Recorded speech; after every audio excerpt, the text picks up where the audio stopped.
Dear students, in this video session, we discuss about design of underground water tanks. Generally, underground water tanks जो होते हैं वो residential as well as commercial buildings के अंदर जो main supplies होती हैं उनमें यूज़ किया जाता है. ओके, और मेन पर्पस इनका जो होता है वो स्टोरेज ऑफ वाटर. अगर हम अंडरग्राउंड टैंक्स के रिस्पेक्ट में बात करें तो यहाँ पर जो प्रेशर एक्ट करता है वो दो तरह से एक्ट करता है. फर्स्ट वन, जो यहाँ पर वाटर फिल है उसका हाइड्रोस्टैटिक प्रेशर वर्क करता है. और अगर हम सेकेंड वन बात करें तो टैंक अंडरग्राउंड होने की वजह से, फॉर एग्जांपल जैसे हम इसको एक एग्जांपल के थ्रू समझते हैं.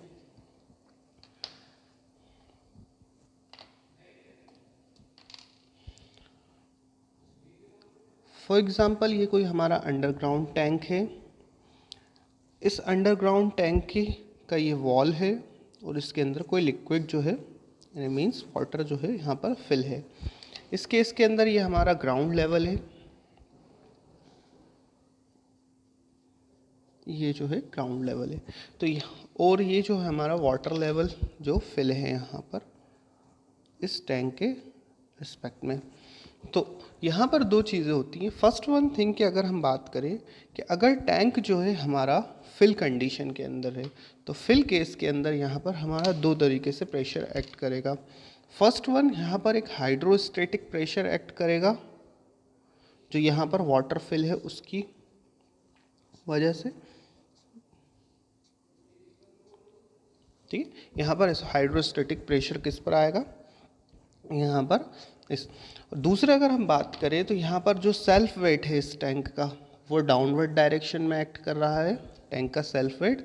और सिमिलरली जो यहाँ पर वाटर है इसका प्रेशर इस वॉल के साथ साथ इसके बेस पर भी जो हमारा इसका डाउनवर्ड डायरेक्शन में वर्क करेगा. इसके बाद नेक्स्ट हम बात करें तो यहाँ पर अंडरग्राउंड होने के वजह से यहाँ पर क्या होगा, यहाँ पर हमारा जो सॉइल है इसका प्रेशर भी क्या करेगा, यहाँ पर वर्क करेगा. तो जैसे कि हमने रेनकाइंस थ्योरी ऑफ अर्थ प्रेशर की बात करें तो यहाँ पर एक्टिव अर्थ प्रेशर एक्ट करेगा. ये जो एक्टिव अर्थ प्रेशर है वो किसके ऊपर डिपेंड करेगा, नेचर ऑफ द सॉइल. ठीक है, सो फर्स्ट एग्जांपल हम देखते हैं. फॉर एग्जांपल यहाँ पर जो coefficient of active earth pressure के साथ जो हमारा एक्टिव अर्थ प्रेशर एक्ट कर रहा है इस टैंक वॉल के ऊपर. ठीक है, तो यहाँ पर ये क्या हो जाएगा कि गामा एस इंटू एच जो भी हमारी टैंक की हाइट है, वेयर गामा एस यहाँ पर क्या है, डेंसिटी ऑफ सॉइल. ठीक, gamma S is density of soil.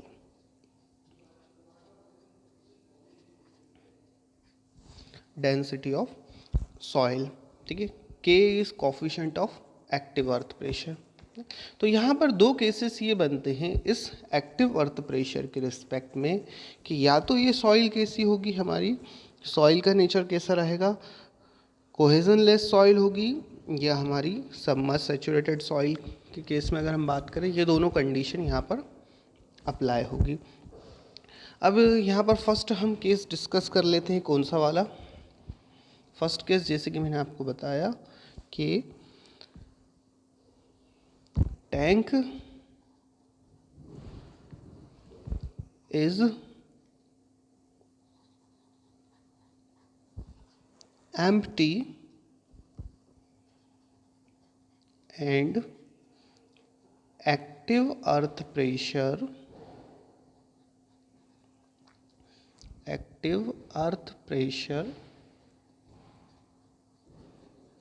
due to the soil.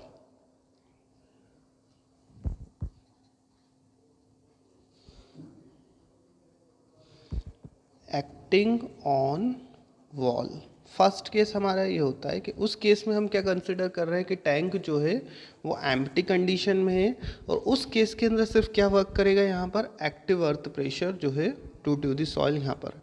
दूसरा केस अगर हम देखें तो इस केस के अंदर हम क्या कंसिडर कर रहे हैं कि tank is full tank is full and there is no earth fill.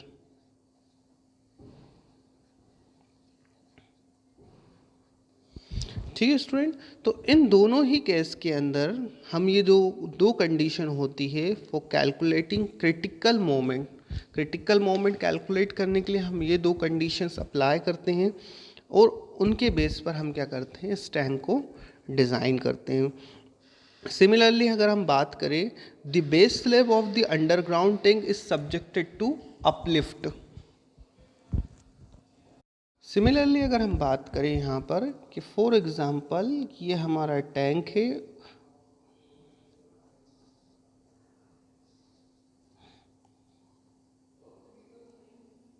ठीक है.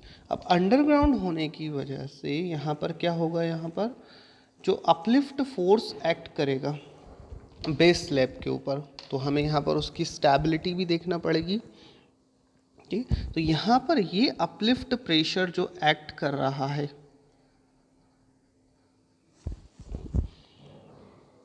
ये किस केस में होगा, जब हमारी सॉइल कैसी हो जाएगी, सैचुरेटेड सॉइल. सो सैचुरेटेड सॉइल के केस में यहाँ पर एक अपलिफ्ट प्रेशर भी एक्ट करेगा. इस अपलिफ्ट प्रेशर को हमें क्या करना है, टैंक को स्टेबल बनाना है. सो यहाँ पर जो बेस स्लैब है, बेस स्लैब को हम क्या करते हैं, base slab is to be designed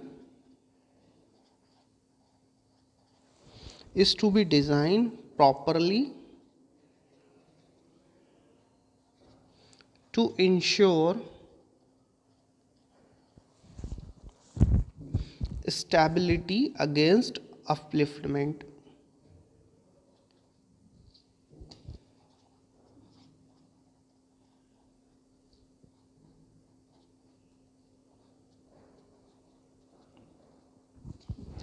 सो इस अपलिफ्ट प्रेशर की वैल्यू को रिड्यूस करने के लिए, किसी किसी केस में जब आप टैंक को डिज़ाइन करोगे तो अपलिफ्ट प्रेशर जो होगा, इस अगर टैंक एम्प्टी कंडीशन में है और उस केस में अपलिफ्ट प्रेशर यहाँ पर वर्क कर रहा है, तो यहाँ पर उस अपलिफ्ट प्रेशर की वैल्यू को रिड्यूस करने के लिए हम यहाँ पर प्रोजेक्शन प्रोवाइड करते हैं बेस स्लैब के अंदर.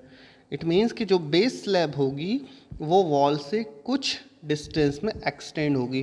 तो यहाँ पर हमें एक डाउनवर्ड फोर्स की वैल्यू मिल जाती है सॉइल की वजह से, जिससे हमारा अपलिफ्ट प्रेशर क्या हो जाता है, रिड्यूस हो जाता है. सो ये प्रोजेक्शन जो यूज़ किया जाता है, किस पर्पस के लिए यूज़ किया जाता है, इस अपलिफ्टमेंट के रो क्या करने के लिए, वैल्यू को रिड्यूस करने के लिए. सिमिलरली नेक्स्ट हम बात करें रूफ स्लैब के रिस्पेक्ट में. यहाँ पर जो ये रूफ स्लैब, इस रूफ स्लैब को हम क्या करते हैं, डिज़ाइन करते हैं.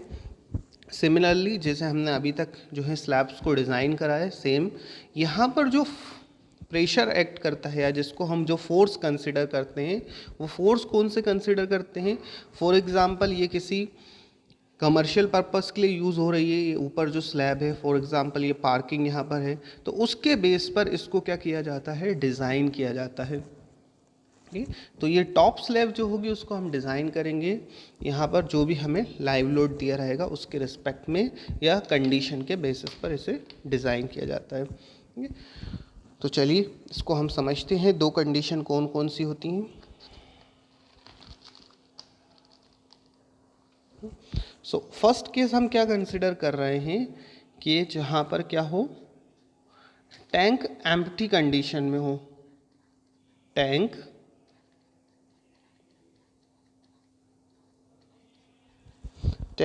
Empty and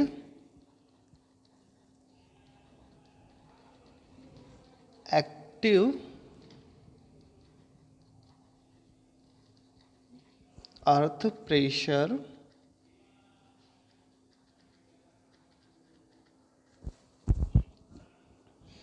is present.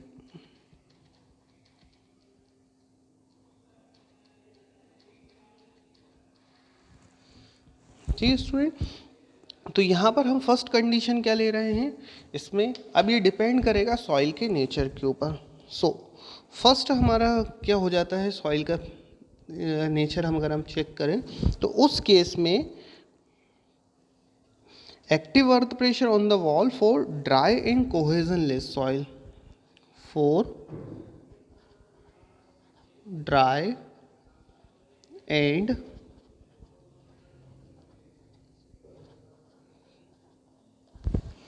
Cohesion less soil. Second one अगर हम बात करें तो ये कंडीशन किसके लिए हो जाती है, फॉर दी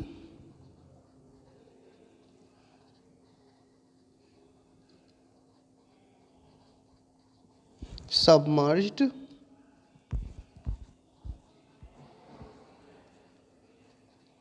सैचुरेटेड सॉइल।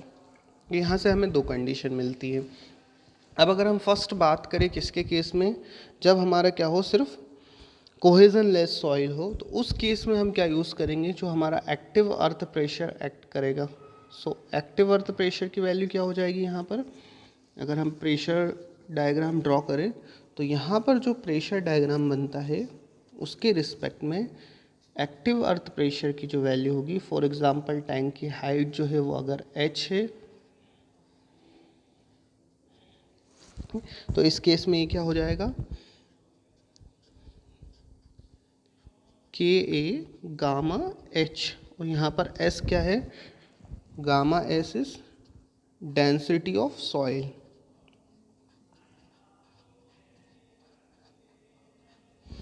लेकिन अगर हम बात करें सेकेंड वन केस में, जहाँ पर हमारी सॉइल कैसी हो, सबमर्ज सैचुरेटेड सॉइल हो, उस केस के अंदर हमें क्या मिलेगा,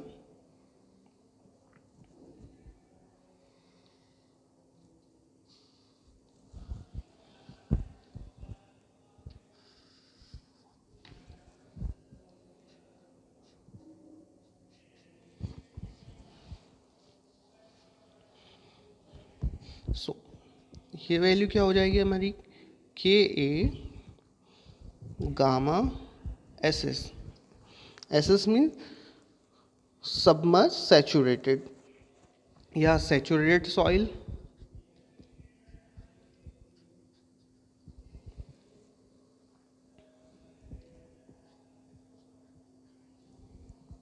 तो यहाँ पर ये दो प्रेशर हमारे एक्ट करेंगे।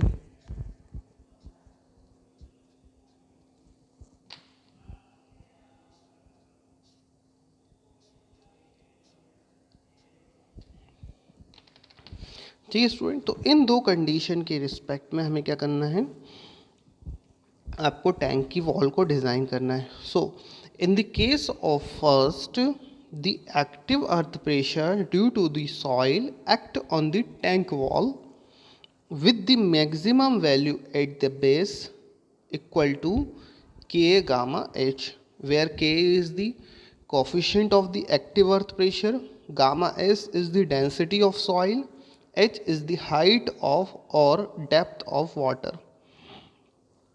The coefficient of the active earth pressure can be obtained from the Rankine's theory of earth pressure, which is K equal to 1 minus sin phi upon में 1 plus sin phi, where phi is the angle of repose or angle of internal friction.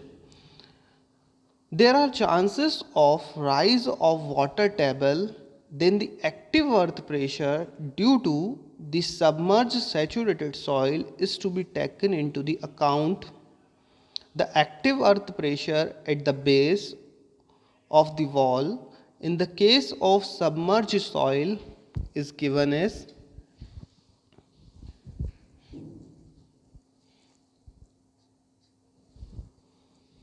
K gamma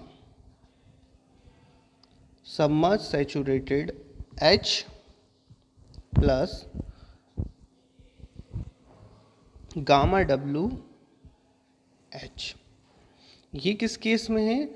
जब soil क्या हो, हमारी submerge saturated हो। ठीक है, उस case में हम यहाँ से क्या फाइंड आउट कर सकते हैं? एक्टिव अर्थ प्रेशर की value, where gamma S S is the density of the saturated soil, where gamma S S is density of saturated soil. So ये डिफरेंट केसेस जो होते हैं वो एक्ट करते हैं। दूसरी कंडीशन अगर हम बात करें, टैंक फुल की कंडीशन बात करें, तो एम्प्टी के लिए तो ये आपने देखा, लेकिन अगर दूसरी कंडीशन हम देखें, व्हेन टैंक इज फुल, ठीक है, सो उस केस में जो हमने पिछला जो लेक्चर हमने डिस्कस करा था जिसमें हमने रेक्टेंगुलर टैंक डिज़ाइन करे थे, वो सिमिलर प्रॉपर्टीज़ यहाँ पर अप्लाई होगी for the design of rectangular tank. हम यहाँ पर एक एग्जाम्पल क्वेश्चन से चलिए इसको समझते हैं कि इस तरह के टैंक्स को हम कैसे डिज़ाइन कर सकते हैं। तो यहाँ पर क्वेश्चन हमें दिया गया है, example question, design a rectangular underground tank of dimensions 10 meter by 4 meter by 4 meter with following data. Density of soil is 16 kilonewton per meter cube. Angle of repose for this soil is 30 degree. Live load on the top slab is 3 kilonewton per meter square. Use M25 concrete and Fe415 steel grade. There are chances of rise in water table. It means कि ये clear है हमारे लिए कि यहाँ पर chances है कि जो वाटर टेबल है वो क्या हो सकता है, राइज हो सकता है। तो यहाँ पर जो हम सॉइल का बिहेवियर लेंगे वो कौन सा लेंगे और उसकी डेंसिटी हम कौन सी यूज़ करेंगे? सैचुरेटेड डेंसिटी ऑफ सॉइल, क्योंकि वाटर टेबल राइज होगा और सॉइल क्या होगी? सैचुरेटेड होगी, तो हम यहाँ पर यूज़ करेंगे। यहाँ पर अगर हम गिवन डेटा की बात करें तो यहाँ पर क्या दिए गए, हमें डायमेंशन दिया गया है, डेंसिटी दी है, एंगल ऑफ रिपोज फाई की वैल्यू मिल जाती है। चलिए हम इसे लिख लेते हैं। लेंथ ऑफ द टैंक की बात करें तो लेंथ कितनी है हमारी? 10 metre, width 4 metre, depth of tank 4 metre. Similarly अगर हम बात करें डेंसिटी ऑफ सॉइल हमें दी है 16 kilo newton per metre cube. Angle of repose या angle of internal friction for this soil is 30 degree. Live load की बात करें किसके लिए? रूफ स्लैब, यानी जो हमारी टॉप स्लैब है टैंक के लिए, टॉप स्लैब, उसके लिए लाइव लोड की वैल्यू कितनी दी गई है? 3 kilo newton per metre square. यहाँ पर हमें M25 ग्रेड ऑफ कंक्रीट दिया गया है एंड Fe415 ग्रेड स्टील है। इसके लिए डिफरेंट हमें फर्स्ट क्या करना पड़ेगा? डिज़ाइन करने से पहले कुछ कॉन्स्टेंट्स कैलकुलेट करना पड़ेंगे, तो फर्स्ट हम वो कॉन्स्टेंट्स कैलकुलेट कर लेते हैं। ठीक है, first one is design constants. पहला स्टेप हमारा क्या रहेगा? Design constants. डिज़ाइन कॉन्स्टेंट्स में हम देखते हैं 4 M20 ग्रेड सिग्मा CBC की वैल्यू क्या हो जाएगी? सिग्मा CBC इज 8.5 न्यूटन पर mm square and similarly for Fe415 steel grade, या जैसे हम बोलते हैं HYSD बार, सिग्मा ST की वैल्यू क्या हो जाएगी? सिग्मा ST की वैल्यू हो जाएगी 130 न्यूटन पर mm स्क्वायर, 130 न्यूटन पर mm स्क्वायर। अगर हम सिग्मा CT की बात करें, M20 ग्रेड के लिए सिमिलरली सिग्मा CT की बात करें तो ये हमारी वैल्यू कितनी होती है 1.3 न्यूटन पर mm स्क्वायर। ये वैल्यू हम कहाँ से यूज़ कर रहे हैं IS 3370 2009 part 2 table number 1 to 4, वहाँ से आपको ये वैल्यू मिल जाएंगी सारी। अब अगर हम इसके लिए बात करें मॉड्यूलर रेशियो के लिए बात करें, सो मॉड्यूलर रेशियो क्या होता है यहाँ पर modular ratio m equal to 280 upon 3 sigma CBC। यहाँ पर हम वैल्यूज पुट कर देते हैं। सो 280 अपॉन 3 सिग्मा CBC की वैल्यू हमें कितनी मिली है 8.5। तो यहाँ से हमें इस नियर बाय वैल्यू मिल जाती है 11। अब उसके लिए हम नेक्स्ट क्या कर सकते हैं न्यूट्रल एक्सिस कांस्टेंट जो होता है हमारा डेप्थ ऑफ न्यूट्रल एक्सिस के लिए वो क्या होता है हमारा, जिसे हम डिनोट करते हैं by K m sigma CBC upon में m sigma CBC plus sigma ST। m sigma CBC की वैल्यू को अगर पुट करें so m is 11, sigma CBC 8.5 divided by 11 multiply by 8.5 plus sigma ST की वैल्यू को अगर हम देखें तो सिग्मा ST इज़ 130। तो यहाँ से हमारी K की वैल्यू निकल कर आती है कितनी 0.42।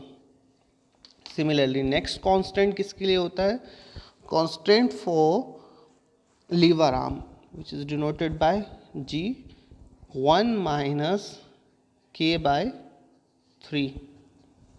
सो 1 माइनस 0.42 बाय 3, इसको हम क्या लिख सकते हैं इसे हम लिख सकते हैं 0.86 या 87। Next one is constant for limiting moment which is 1 by 2 sigma CBC into K into J। So half sigma CBC की वैल्यू यहाँ पर कितनी दी गई है 8.5 मल्टीप्लाई बाय K की वैल्यू हमारी कितनी आई थी 0.42 मल्टीप्लाई बाय J की वैल्यू 0.86। सो यहाँ पर हमारी फाइनल वैल्यू निकल कर आती है कितनी 1.5 किसकी R के लिए। तो ये जो कांस्टेंट्स हैं अभी तक हम यूज़ कर चुके हैं।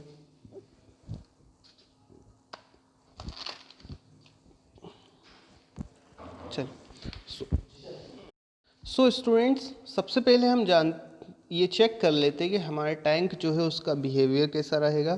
तो वो हम चेक कर सकते हैं रेक्टेंगुलर टैंक के केस में by the L/B ratio.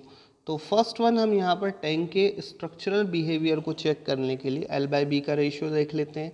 So length is 10 metre और विड्थ इज़ 4 मीटर। तो यहाँ से जो हमारी वैल्यू निकल कर आती है वो कितनी हो जाती है 2.5 metre. So 2.5 metre it means कि ये ग्रेटर देन क्या है 2 है।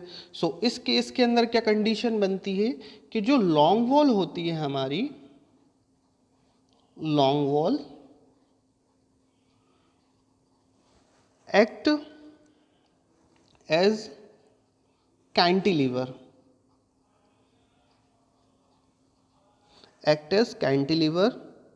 विथ फिक्सिटी इट मीन्स के बेस पर कैसी है फिक्स्ड है एट बेस। और शॉर्ट वॉल की अगर हम बात करें so short wall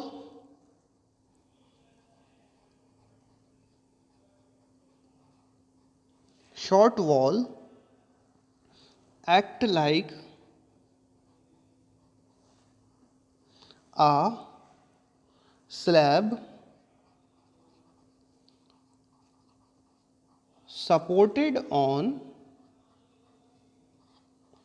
slab supported on long wall.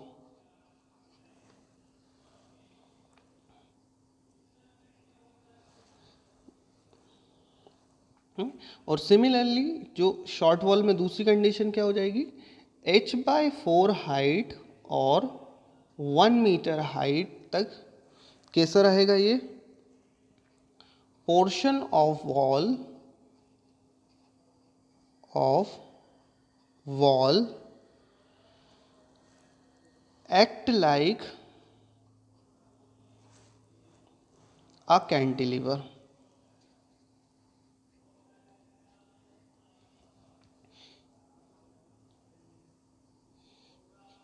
So student यहाँ पर ये कंडीशन हमारी दोनों बनती है इस पर्टिकुलर केस के अंदर. ओके, तो फर्स्ट हम क्या करते हैं, डिज़ाइन ऑफ लॉन्ग वॉल पर आते हैं. So after the calculation of the constant, next one is design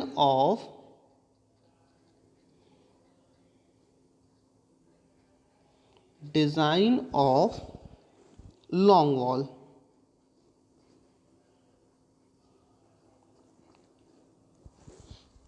long wall तो हमने कंडीशन पढ़े थे, दो केसेस पढ़े थे. सो फर्स्ट वन केस क्या हो जाएगा हमारा, अगर हम केस वन की बात करें अंडरग्राउंड टैंक के केस में, केस वन क्या हो जाता है,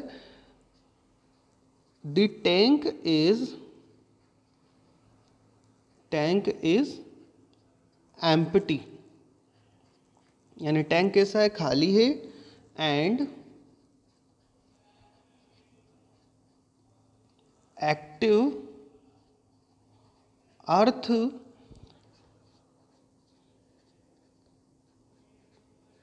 earth pressure is acting on wall. ये हमारी फर्स्ट कंडीशन थी, यानी फर्स्ट एक्सट्रीम कंडीशंस हम इनमें लेकर चलेंगे दोनों ही केस में. सो यहाँ पर the long wall act as a cantilever with the maximum bending moment at the base wall. So horizontal pressure हमारा क्या हो जाएगा, हॉरिजॉन्टल प्रेशर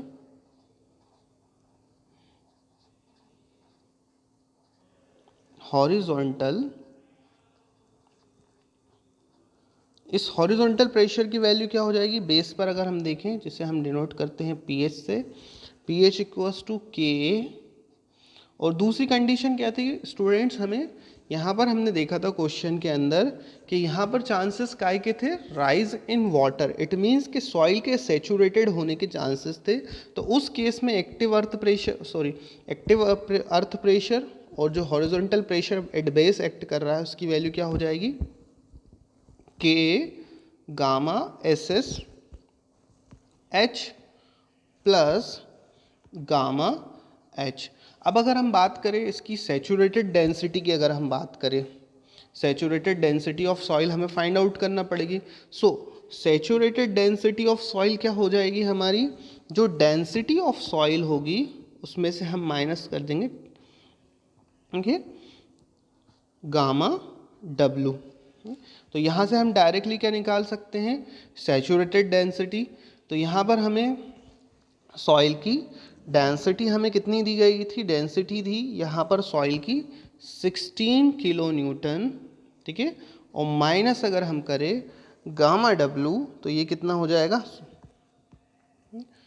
यानी वाटर के रिस्पेक्ट में इसको हम कंसिडर कर रहे हैं, यूनिट वेट ऑफ वाटर हम कितना ले रहे हैं, 10. तो यहाँ से हमारी गामा सेचुरेटेड कितना निकल कर आता है, 6 kilo newton per metre cube.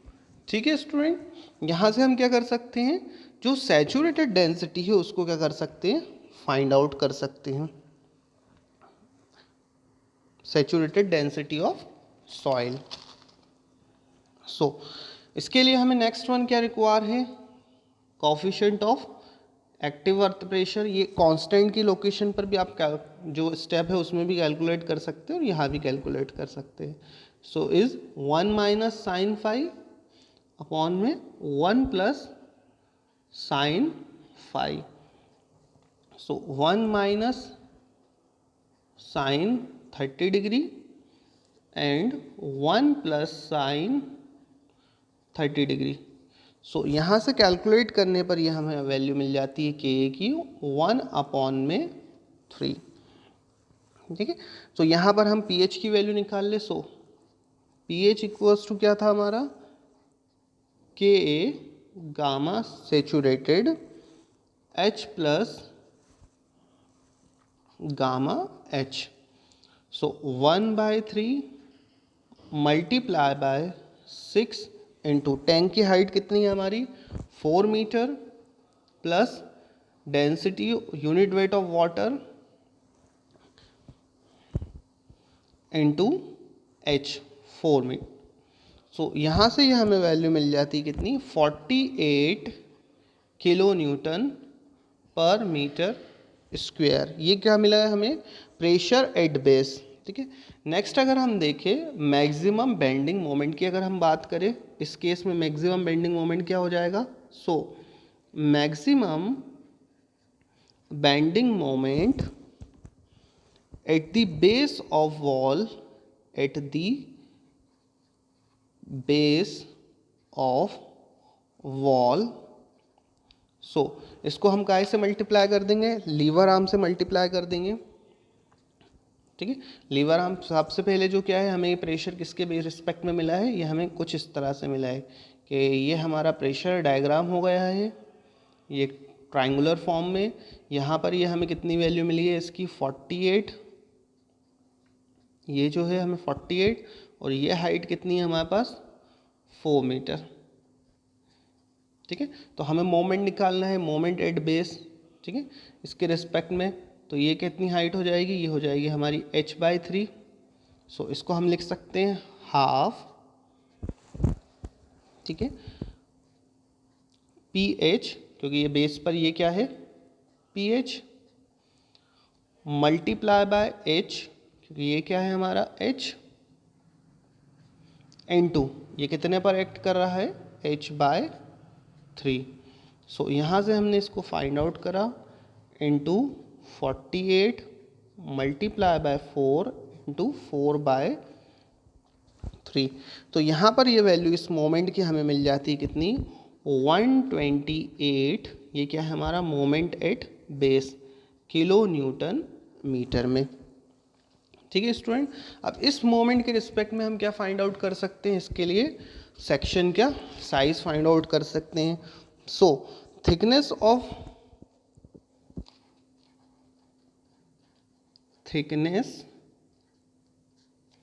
Of wall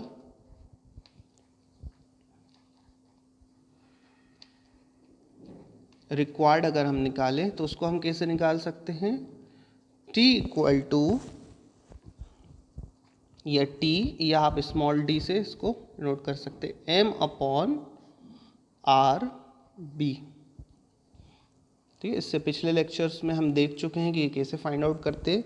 so M की वैल्यू कितनी है 128 into 10⁶ for Newton mm। R की वैल्यू हमारी कितनी आई थी 1.5 मल्टीप्लाई बाय विड्थ कितनी लेंगे हम 1 मीटर स्पान। तो यहाँ से हमारी वैल्यू कितनी आ जाती है 292 mm। ये थिकनेस आई है हमारी किसके लिए, वॉल के लिए। सो जो टोटल थिकनेस जो होगी हम इसके लिए क्या कर सकते हैं, ओवरऑल थिकनेस जो है हम इसको एक्स्ट्रा लेते हुए प्रोवाइड करते हैं। So providing overall thickness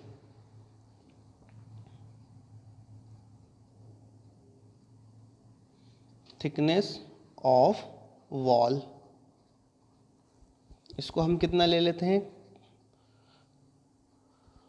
350 mm। ठीक है, सो इफेक्टिव कितनी हो जाएगी D, ठीक है, D माइनस D डैश। सो D की वैल्यू कितनी है 350 mm हमने लिया है, और अगर हम कवर कितना ले लें 40 mm का कवर ले लें। सो D डैश हमने कितना लिया है 40 mm, तो ये यहाँ से हमें मिल जाएगी कितनी value 310 mm which is greater than 292 mm। अब इस सेक्शन के लिए एरिया ऑफ स्टील कितना रिक्वायर होगा, so area of steel required, area of steel required को अगर हम चेक करें तो रिक्वायर्ड एरिया ऑफ स्टील कितना हो जाएगा हमारा, m upon sigma S T J D. So m की value 128 into 10⁶ divided by sigma S T 130 multiply by J की वैल्यू कितनी आई थी हमारी, जे की वैल्यू 0.86 इंटू 310 इफेक्टिव डेप्थ हम यूज़ कर रहे हैं जो अभी हमने फाइंड आउट करी है डी। सो यहाँ पर हम कितना निकाल लेते हैं इसे, ये वैल्यू आई हमारी 3655 mm²। ठीक है। सो स्टूडेंट यहाँ पर एक स्टेप है, अगर आप चाहें तो इसे क्या कर सकते हैं, इसे आप यहीं पर इसे अभी पॉज कर सकते हैं, मीन्स कि आप इसे बाद में फिर से कैलकुलेट कर सकते हैं। यानी फर्स्ट केस के लिए हमने देखा, सिमिलरली हमने यहाँ पर देखा रेनफोर्समेंट की वैल्यू ये आ रही है पहले केस के अंदर। ठीक है, कौन से के लिए, जो हमारा अब दूसरा कौन सा होता है हमारे यहाँ पर, डायरेक्ट कंप्रेशन एक्ट करेगा। डायरेक्ट कंप्रेशन या जिसे हम बोलते हैं direct tension. So next one is direct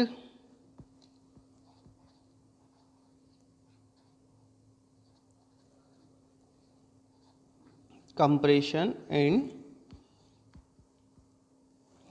long wall।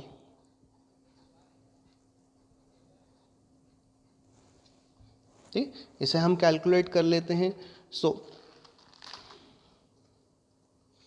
देखिए, अगर हम डायरेक्ट कंप्रेशन की बात करें, so direct compression in long wall is caused because of the active earth pressure on the short wall. इसको अगर समझना है स्टूडेंट कि ये कैसे एक्ट कर रहा है, कंप्रेशन क्यों आ रहा है, क्योंकि इससे पहले तो जो हम क्या ले रहे थे, इसमें टेंशन कंसिडर करते थे, डायरेक्ट टेंशन। ठीक है, तो उसका रीज़न ये है कि यहाँ पर अभी हम कौन सी वॉल को ले रहे हैं, लॉन्ग वॉल को ले रहे हैं। सो फॉर एग्जांपल अगर हमारा टैंक क्या है, अभी हमने एम्प्टी कंडीशन लिए। सो फॉर एग्जांपल अभी क्या है कि अभी हम लॉन्ग वॉल को डिज़ाइन कर रहे हैं और टैंक कैसा है, और यहाँ पर एक्टिव अर्थ प्रेशर कहाँ से एक्ट कर रहा है, बाहर से एक्ट कर रहा है, किस पर, शॉर्ट वॉल के ऊपर। तो जब हम लॉन्ग वॉल को डिज़ाइन कर रहे हैं तो यहाँ पर एक प्रेशर ये कहाँ पर आ रहा है, तो देखिए किस तरह का फोर्स जनरेट हो रहा है, ये हो गया हमारा डायरेक्ट कंप्रेशन। सो यहाँ पर जो डायरेक्ट कंप्रेशन हमें मिल रहा है वो किस रीज़न से मिल रहा है, क्योंकि हमारी शॉर्ट वॉल के ऊपर क्या हो रहा है, एक्टिव अर्थ प्रेशर एक्ट कर रहा है। So direct compression, direct compression in, जिसको हमने डिनोट करा बाय सी, जैसे हम वहाँ पर डायरेक्ट टेंशन को टी से डिनोट कर रहे थे, इसे हमने सी से डिनोट करा। ठीक है, ये कितने पर एक्ट करेगा, 8H/4 और 1 मीटर पर हम इसे कंसीडर कर रहे हैं, अबव द बेस। सो इसकी वैल्यू क्या हो जाएगी, horizontal pressure multiply by B/2। So horizontal pressure की वैल्यू कितनी है, हॉरिजॉन्टल प्रेशर हमारा आया था K यानी 1/3 multiply by gamma S S की वैल्यू 6। ठीक है, H की वैल्यू, हाइट कितनी ले रहे हैं अब हम, अबव हाइट अगर देखेंगे तो टोटल हाइट कितनी थी हमारी 4 मीटर, और अबव दी दिस हाइट अपन कितना बचेगी, रिमेनिंग हाइट 3 मीटर। सो 3 मीटर प्लस में 10 यानी unit weight of water multiply by 3 into B/2 यानी 4/2। सो यहाँ से हम इसे क्या कर सकते हैं, फाइंड आउट कर सकते हैं। तो यहाँ से डायरेक्ट कंप्रेशन की वैल्यू हमें मिली है कितनी, इसको कैलकुलेट करते हैं। तो 72 किलो न्यूटन। ठीक, और इस डायरेक्ट कंप्रेशन के लिए एरिया ऑफ स्टील कितना रिक्वायर होगा?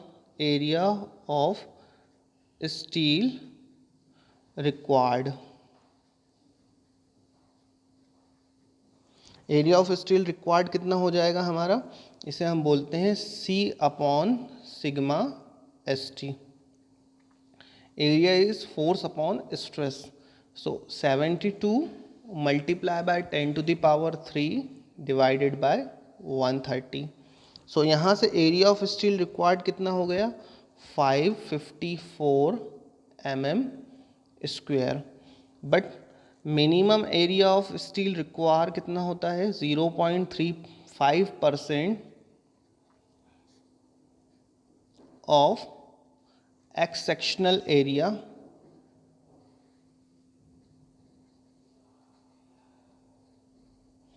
सो 0.35 divided by 100 multiply by 1 metre width, and हमारे वॉल की थिकनेस हमने ओवरऑल कितनी प्रोवाइड करी है? 350 mm। सो इस केस में अगर हम कैलकुलेट करें तो ये कितना आ रहा है? 1225 mm square, which is very compare to 554 mm square. तो इस कंडीशन में हमें कौन सा सिलेक्ट करना पड़ेगा? इस कंडीशन में हम सिलेक्ट करेंगे 1225। सो ये हमें प्रोवाइड करना है बोथ फेसेस पर। For both faces